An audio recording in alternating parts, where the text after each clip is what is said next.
Хиймэл оюун ухааны стратеги боловсруулах нь бол зүйтэй. Улс орнууд аль хэдийн энэ стратеги боловсруулад тодорхой төлөвлөгөө гаргаад ажиллаж байгаа.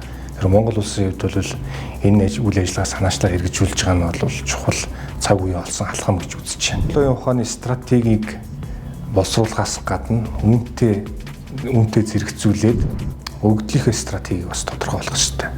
Яагаад тэгэхээр өгдлийнхээ асуудлыг зэгцэлж, өгдлийнхөө мэдээллийнхээ систем, харилцан холболт, метаг өгдөл энэ бүгдийг бүрдүүлсэний үндсэн дээр бол хиймэл оюун ухааны бодиттой үр ашигтай үр дүнгуудыг бол гаргана. Хиймэл оюун ухаан дээр бол төр засгаас гол баримтлах чиглэл бол хоёрын хвшлийн ихнийг дэмжих, тэднэр таатай орчныг бүрдүүлэх энэ чиглэл рүү илүүтэй анхаарах.